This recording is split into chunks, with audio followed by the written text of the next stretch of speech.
Jay here of Stretford Paddock. This is the Paper Talk. As you can see, I'm live in the studio and getting my words all, mixed up straight away. We are here with all the latest Manchester United news, so make sure you're hitting like, share and subscribe and getting involved in the chat and the comments. We're glad to see that the chat is back. We had a bit of an issue last night. Gremlins in the YouTube machine, so no one could comment, or not everyone could comment, I should say. There were some chats getting through, but it looks as though we're back on it. So yeah, we're back on it, even if I'm not.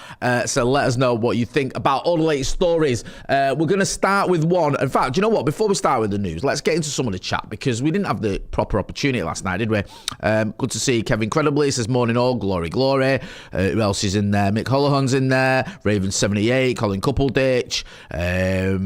Brown Knight's in there, Luke Chester. Good to see some of you usual suspects and some new ones as well. Akash K joins us as well. Let's talk about Ruben Amorim, because there's a story doing the rounds. I've seen this, I think Sky had it as on their paper roundup. I think Sport Witness have had it. One or two other outlets have had it. It does seem like there might be something in it. And it says here, Ruben Amorim lined up for shock position following Manchester United. Big step down. Any step from Manchester United is a step down. Ruben Amorim is being targeted by Vasco da Gama for his first job since Manchester United. The information is from Brazilian source VDG Cast. In what would represent a sharp turn after his spell at Old Trafford, the report claims the Rio de Janeiro club wants a new coach and have placed Amorim on their shortlist. Al Ryan's Arthur George is described as their priority target. However, Amorim is also under consideration and is currently out of work. Now, look, it's a weird one with Ruben Amorim, isn't it? Because his time at Sporting was amazing. That's why he got the Manchester United job. Was it two titles in 3 or 4 years? Won their first title in 19 years. Obviously, very charismatic. Looked like, an up-and-coming young coach. A lot of clubs were interested in him. There was talk that Liverpool looked at him, West Ham looked at him. He ended up coming to Manchester United. His time at United wasn't great, and we can look for the positives and say, okay, he left us. When he left us, we were still within touching distance of top 4, so you can give him that. However, we're out of the League Cup, because the FA Cup obviously didn't happen on his watch at the first round against Grimsby. That wasn't great. Finishing 15th the previous season and losing a cup final to Spurs. Now you might go, well, he didn't have the full season, granted, but it's not a good look, is it, to have that on your CV? So it's a bit of a weird one with Ruben Amorim. And I think there's a manager there, and I think he could do well elsewhere. I just don't think he was really right for Manchester United. And you could see him unravelling. It wasn't great to see, whether you're a big fan of Ruben Amorim or not. You could tell like that press conference after the Leeds game said it all, didn't it? And there's no surprises that was his last press conference as Manchester United manager. So going somewhere like Vasco da Gama might be the move for him. I think he'll probably end up going back to Portugal. I've not got any information. I'm not ITK. But you'd suspect that with his reputation very high there, that's where he's from, that's where he lives, that he'd want to go back there, maybe get his career going again, because that is a bit of a blight on his CV, innit, what happened at United. I do feel like a lot of managers, though, people look at United and just go, well, that almost doesn't count. Like, United have been such a mess for so long that a lot of managers, they get to Old Trafford, don't they, with their sort of this glowing reputation, and everyone loves them and everyone respects them. And then by the time they leave, everyone's like, really, what happened to them? So I think there's an element of people going, well, it's United. There's the United sort of influence there where it's almost doomed to fail no matter who you are. And I think what happens with most managers is they leave Manchester United and they eventually get another job, not as big as United, because there are a few jobs as big as Manchester United, but they get the career going again, or they try and get the career going again. Obviously it doesn't work out for everyone. Obviously Eric Ten Hag had a bit of a nightmare at Bayer Leverkusen. Wasn't his fault. Was it 3 games or something he was manager there for before they got rid of him, after they'd sold all his best players? So that wasn't great for him. Jose Mourinho actually managed to find the club that is probably worse than Manchester United when it comes to the structure and all the rest of it in Spurs. So he went from United to Spurs, actually got them to a cup final and got sacked the week before the cup final, whatever it was, or the beginning of the week leading up to the cup final. So that obviously didn't help him. And then he's obviously gone on to other things as well. So yeah, it's a bit of a mixed bag when you leave Manchester United. Didn't David Moyes go to Real Sociedad? Wasn't that his next job, I think? So I can imagine Ruben Amorim going back to Portugal, getting his career going. He's still very young. There's a manager there, obviously did very good, did very well at Sporting, and look, I wish him well. I don't miss him. I don't think it was a bad move getting rid of him. And who knows, Diogo Dalot was saying the other day in an interview with Rio Ferdinand that Ruben Amorim did do some good things at Manchester United that will be felt moving in the forward in the future. The sort of repercussions of the good things he did will be felt if United have success. Not everyone sort of would agree with that or will be able to see it, but Dalot was there. He's in the dressing room. He knows what's going on. Maybe we look back and we go, okay, he wasn't the right man for the job, but there were certain things he did. I think the sort of biggest positive I could say for Amorim is maybe he moved on players that needed to be moved on.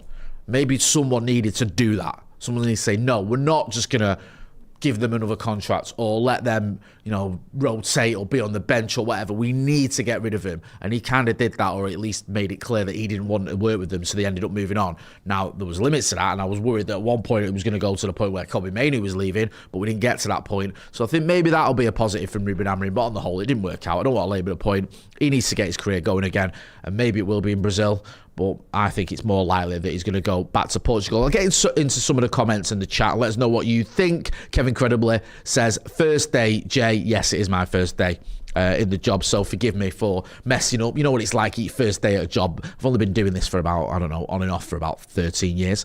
Let me know what you think about Ruben Amorim. Vascos are a joke, even in Brazil. We're looking at Vasco da Gama, and I don't know anything about Brazilian football, right? So this is about as sort of rudimentary as you can get.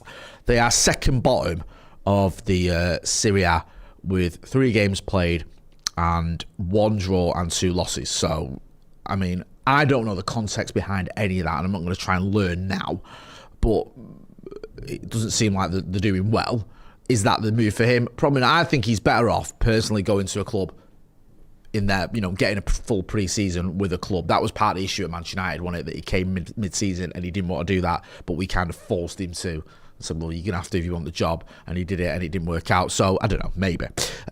He will play 3-4-3 and wait on the bench, says Football Cartoons. Okay. Todd Kane says, but we are getting rid of Casemiro, you got him, probably Onana after him. It's a club's job to get rid of players, so he's not giving him too much credit. It's a Martian says, found his level.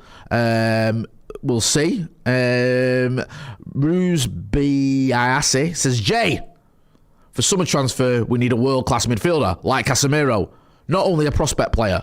I'm sort of shouting because he's using lots of exclamation marks there. What do you reckon, or who do you reckon? It's difficult, isn't it? The obvious choice for midfielder is Elliot Anderson. Like, he's the one that, when I've watched him this season, he's doing very well. Everyone agrees he's having a very good season. I think the issue with the other midfielders we've been linked with in Carlos Baleba and Adam Wharton is they've had a bit of an up and down spell during this season. Carlos Baleba's probably not having a good season, to be honest with you, on the whole. Adam Wharton has been a little bit up and down. I've seen some Crystal Palace fans criticising him recently because Crystal Palace's form hasn't been great. Some people saying his form particularly hasn't been good. So I don't know. Elliot Anderson seems the most consistent out of those 3. He's also going to be the most expensive. He's also going to have the most suitors. So can you get Elliot Anderson? I'd like to see United try. I'd at least like to see us involved in that conversation and try and sell the idea of coming to Manchester United to Elliot Anderson. Will it happen? I think it's more unlikely than likely right now. But you never know. We don't know what's going to go on, do we? We don't know. Let's talk that maybe Manchester City being for him. That's never easy going toe-to-toe with them and all their billions. But are they going to be affected by these charges? Is anything ever going to happen with these charges? Would he want to come to a bigger club than Manchester City? And Manchester United are a bigger club than City. There's no denying that. We just are. Will he get convinced maybe by, if it's Carrick or Luis Enrique who gets the job, will they be able to convince him to come to Manchester United? You don't know. There's loads of ifs and buts and maybes. Can we even afford the price that Nottingham Forest would want for him? I don't know. But I think Elliot Anderson is the obvious one for me. Let us know what you think. Get involved in the chat and the comments. Let's look at this. This story's doing the rounds in a few papers about United. 5 could be sold, right? So it's kind of like the obvious to a certain degree. It's just talking about players that could be sold. I think Marcus Rashford's in there. Yeah, we expect him to stay at Barcelona or to be sold to Barcelona on a permanent deal. Rasmus Højlund, I think, is in there. Again, yes, Rasmus Højlund. I expect him to be moved on, and you can see it there. That could fetch around 64 million quid between them. I mean, 26 million quid for Marcus Rashford still winds me up. I think there's a few more there. Bruno Fernandes is another one, right? I'm not into that. I hope he doesn't leave. We need to keep hold of Bruno Fernandes, and I'm hoping we get Champions League football, convince him to stay, and Bruno Fernandes is at this club when we win a Premier League title. That's what I want to happen, and I think the club should be doing everything we can to keep Bruno Fernandes, because I'm convinced he's got at least another 2 or 3 seasons in him, if not more. I think Bruno Fernandes, because he's such a physical phenomenon, he could end up playing well past his mid-30s, and we could regret letting him go, even if it is for decent money. There's also there the likes of Joshua Zirkzee and Mason Mount. Mason Mount, I think, will go in the summer. He had a bit of a renaissance, didn't it, under Ruben Amorim. Fitted. He was probably the one player who absolutely fitted a Ruben Amorim system better than anyone and did very well under Ruben Amorim. However, doesn't look like Carrick fancies him, certainly not to start, and he's been injured again. And this is the problem with Mason Mount at Manchester United. He's just been injured for so long and so often that it's almost impossible to sort of make a real judgment about him. I mean, the first 2 seasons, it felt like, he's in his 3rd season now, isn't he? His first 2 seasons, it felt like he was injured almost constantly. And then this season, when he wasn't injured, he finally gets going. He's doing well. He's a big part of the team. And then the manager who fancies him gets sacked, and Carrick comes in and he's not really feeling it. And then Mason Mount gets injured again. So, yeah, I think Mason Mount will go. Joshua Zirkzee. The thing with Joshua Zirkzee, right, he's not an out-and-out number 9. He can play there. He's played there for Manchester United, but he's this 9.5 nonsense, isn't it? But I don't think when he does play as a 9, he's good enough. I think you need someone who, next season, we're going to need someone. If Sesko's injured or he's not, you want to rotate, especially if we're going to have European football, which I think we will, you need someone who can come in and start when you need him to and do a job in the Premier League. And I don't know if Joshua Zirkzee can do that. I don't know if he can do it as a 9, and I don't know if he can do it as a 10. And I don't think he's a winger. So you're just sort of looking at him going, is he good enough? And I also think, if United are going to compete at the top end, you have to ask yourself this question. I remember talking to Rennie Mildenstein, and he was saying once what they'd do at United at the end of a summer, they'd have a sort of a board with all the squad on, and they'd look at the squad, and they'd go, how many teams would have these players? How many of our rivals would have a Wayne Rooney or a Michael Carrick or an Nemanja Vidic or Rio Ferdinand or a Patrice Evra or a Edwin Van, and you think, well, all of them would. These players would get in any team. He said that they used to look at it and go, we'd look at the squad and go, yeah, this is a strong squad. This is a squad that can win the title. And invariably, we did. Now, you look at someone like Joshua Zirkzee, and I'm not trying to hate on him because I actually quite like him. How many top teams does he get into? Genuinely. Does he get into any of the sort of top 4 or 5 teams in the Premier League? I don't think he does. And I think you have to look at that and go, I think Sesko does. I think Mbumo does. I think Cunha does. I think Ahmad does. I don't know if Joshua Zirkzee, in fact I do know, I don't think he does. I think he probably, even mid-table you might be like, So I think it's time for Joshua Zirkzee to move on. Unfortunate, because there's lots to like about him, but probably not quite at the level that you need. So I won't be surprised if he goes. That 5 makes a lot of sense, apart from Bruno Fernandes. Let me know what you think. Toad Kane says Zirkzee feels like a Newcastle player. Maybe. Newcastle are quite high intensity though, aren't they? He slows the game down a lot, Joshua Zirkzee. Stephanie Griffith says, push for 100 live likes. Good point. Let's have 100 likes if we haven't got already. Come on, people, hit that like button. I don't know who you're talking about there. Sorry, someone talking about contracts and all the rest of it. Here's one for you. Alfie McShane says, Zirkzee, Mount, Ugarte and Shaw need to move on. Ugarte, I don't think he was on that list. Was he on that list, Ugarte? He wasn't. He's got to go, and he's surely. Like, I can't see Emmanuel Ugarte sticking around. He barely gets any minutes, does he? And I don't think that move has worked at all. And Emmanuel Ugarte is now on his 4th Manchester United manager who doesn't rate him. Like, Ten Hag didn't want him, did he? Amorim didn't rate him, and he had him at Sporting. I don't know if did he play under Darren Fletcher? I think it's a bit harsh saying Darren Fletcher didn't rate him. He was only there for 2 games. And Michael Carrick obviously doesn't fancy Emmanuel Ugarte. I think he's played about 25 minutes in the 6 or whatever games it is that Michael Carrick's been in charge for. So, look, I expect Emmanuel Ugarte to move on. A signing that just didn't really make much sense. Felt like an Ineos-driven one. The manager didn't want him. We kind of got rid of Scott McTominay to fund or part fund the signing of Emmanuel Ugarte, and you can decide amongst yourselves whether that was a good move, but it certainly doesn't look like one at the minute. Let's talk about Victor Osimhen. Man United ruled out signing Osimhen because of AFCON. So this is a story doing the rounds. Is this BBC? Yeah. I can tell by the font. It says the AFCON schedule is a major reason why United did not try to sign Victor Osimhen, according to the club's former first-team coach, Benny McCarthy. Benny McCarthy, who's been doing the media rounds, I think he's got a new book out. He was saying that obviously we looked at him. He said there, if you want to spend £100 million on a player, you don't want to lose him for AFCON. I think he would have been very successful there, but AFCON was a big stumbling block. Losing him for so many important matches, the team suffers not having the main striker there. So the decision was made, literally a big part was because of the AFCON, and Victor Osimhen's name got scratched off. Not a player of interest because of that. Now, this is going back to when we bought Rasmus Højlund. Look, I rate Victor Osimhen. I would be happy to see him at United. I understand the concerns. Obviously, United changed tact a little bit because Brian Mbeumo was signed a year later or whatever, and obviously went to the AFCON. So maybe there was a difference of opinion there, or the sort of opinions around it all changed, or they just looked at it and thought we can afford to lose Brian Mbeumo maybe more than we could afford to lose Victor Osimhen. I'm not sure, but I understand the sentiment there that you don't want to lose a player for a big chunk of the season.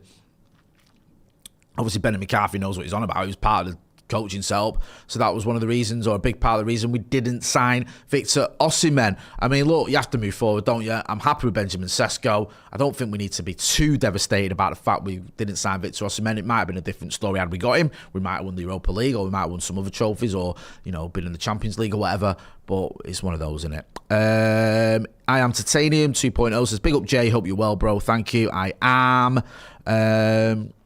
Alfie McShane says, I think we ruled out signing Osimhen because of his 400k wage demands. Yeah, also Ashcash K backs that up. Yeah, I think Victor Osimhen was on big money and wanted big money, didn't he? I don't know if United would have given that. So there's probably a multitude of reasons there. Wages being one of them, AFCON being another. What have we got? What else have you got for us? Mateus Mane transfer latest. Liverpool and Man United stance on 50 million fee revealed. Liverpool and Manchester United will not pay Wolves' 50 million asking price for starlet Mateus Mane this summer, sources have told Football Insider.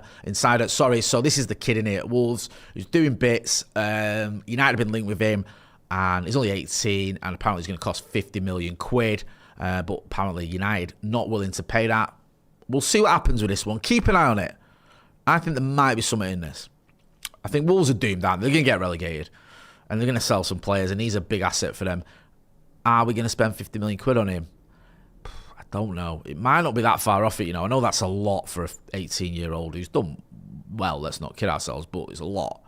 I wouldn't be surprised if it wasn't that far off it, though. And I know that's kind of insane. But this is where we're at now. We were talking about Morgan Gibbs-White last night on Paddock Live, and about how he could be 50 million quid. And there's a few people in the chat who could get through to the chat, and the comments saying, if you can't pay 50 million quid for Morgan Gibbs-White. But I feel like 50 million quid now is like almost like the base that you pay for most Premier League type players. That's become the new sort of 20 million quid, hasn't it? So unless you're going abroad, if you're getting a Premier League player, unless like they're getting on a bit, then most Premier League players of a certain standard are roughly around 40 to 50 million quid. They really are. It is kind of insane, but that's where we are. The under-18s, we're going to get into this a little bit more tomorrow. Finn's coming in, but there are some notable spectators at the academy when they take on Derby County. This is from yesterday. So you see Michael Carrick and his team are there, and Wayne Rooney watching Kai there as well. Proud father Wayne Rooney watches on as son Kai plays for Man United under-18s, but youngsters wonder kid teammate steals the show as he scores again. Yeah, I think it was a JJ Gabriel show. We'll be getting into this properly with Finn, but JJ Gabriel is absolutely smashing it. I think he's got a chance of scoring the most goals in a season for the under-18s. I think he's got like 7 games left, and he's like 8 goals off Mason Greenwood's record, I think. Or Charlie McNeil's record, I think it might be, actually. So we'll see what happens there. Either way, JJ Gabriel, everyone's, knows how good he is, and he's the talk of the town. But Kai Rooney doing very well. Cannot be easy, can it, being in Wayne Rooney's shadow? The expectation must be ridiculous. Your dad's literally one of the greatest footballers ever. So people are going to look at you and go, well, you've got to be as good as him, and that's just not realistic, is it? But Kai Rooney hasn't had a leg up because of Wayne Rooney. He hasn't. I was fortunate enough to speak to Wayne Rooney a little while ago, and he came across as someone who doesn't want any favours for his son. He just wants his son to earn it himself. All his son, I think he's got a few sons that play football. So he's not someone who's like going to be telling United, oh, you've got to give our Kai a game. He's not about that at all. Kai Rooney does get games and does do well. It ain't because his name's Rooney, it's because he's a good footballer. And we've obviously, you can see that from what we've seen of Kai Rooney so far. He's very talented. Don't know if he's going to make it because there's so many ifs and buts and maybes, but he's certainly, got the talent to progress in the professional game, and hopefully he will, and hopefully he'll do it at Manchester United, because that'd be very emotional, wouldn't it, watching Wayne Rooney's son playing for the first team. Who knows? Cristiano Ronaldo, what's he been up to? Oh, he's bought 25% of Spanish side Almeria. Deal completed with second division side currently owned by Saudi investment group. I wonder how that all came about, if you care about what Ronaldo's up to. I saw he scored a penalty last night, didn't he? They won 5-0. Very soft, the penalty that he was awarded. But he's on course. I think he's on 965 goals. So he's on course to reach 1,000 goals, which is obviously what his target is. And we'll see how he gets on and see what happens. We'll see what he does in the World Cup, actually. It'll be an interesting one, that, innit? Because I feel like the Messi-Ronaldo debate has kind of ended. Since Messi won the World Cup, it's kind of like, well, Messi's the GOAT, and there's not really as much of a debate anymore. Whereas a few years ago, it was like people just couldn't decide, and there was a lot of arguing. It was like, oh, I prefer Ronaldo, he's better at this, and now Messi's better. Where now it feels like Messi sort of settled that one, but who knows? What's the last one? Player of the month. These are the nominees for Player of the Month. Senna Lomans, Harry Maguire and Benjamin Sesko. United have tweeted that out. Who deserves our Player of the Month crown for February? Vote now. All have had a very, very good month, haven't they? Obviously, me and Joe did a video on Senna Lomans the other day, talking about how effective he's been, how it's a breath of fresh air, just not worrying about the goalkeeper. I've been impressed with him. Sesko scored a load of goals during February, including some very important ones. The winner against Everton, the equaliser against West Ham, and I think the winner against Fulham was still February, wasn't it? Or was it? When did you know? My memory is shocking. Let's have a look. I'm sure there's people in the chat already telling me. It was the 1st of Feb. And Harry Maguire's had a good month. So any of those choices, if it was up to me, I'd probably go with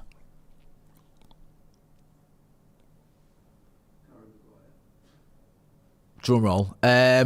Kobe Manu. Right. Let's see what everyone's saying in the chat. Let us know who you'd go for. Trig Trag says Sesko. Someone trying to get political, they can go in a little time out there. Sesko's been mint, hasn't it? Stephanie Griffith says sensational. Very good one. Someone messaged me the other day saying, what was it? Senna le immense. Yeah, very good. Has to be Sesko, says Toad Kane. Goals win games. They do, but so do clean sheets at Goodison. Well, not Goodison, at the Hill Dickinson. So, depends on your point of view there. I'll go with Sesko. Yeah, I'll go with Benjamin Sesko. But let me know what you think. I won't be moaning if Senna Lomans gets it or Harry Maguire for that point. They've all had a very good month. Isn't it nice to have a few contenders where you can actually argue about it because they've all been really good? Not it's like who's been the least crap, which is what we've done sometimes when it comes to Player of the Month awards. Going to be back later on today. We've got Off the Bar with myself, Stephen Howson, Joe Smith and Adam McCullough. All 4 of us are going to be on that. So make sure you're hitting like, share and subscribe if you're not doing so already. Let me put a little link here into the merchandise as well. There's a link in the chat there, so you can check out the merch. Big thank you to everyone who supports the channel by buying merch, and it is top quality stuff as well, but I hasten to add, if I can try, I'm just trying to pin that, it won't let me. What's going on here? Right, there you go, pin that in the chat. We're back later on today for Off the Bar. Thank you to everyone who got involved in the chat. It's been a really good conversation. This has been the Paper Talk. I'm Jay Martin. Thanks for watching.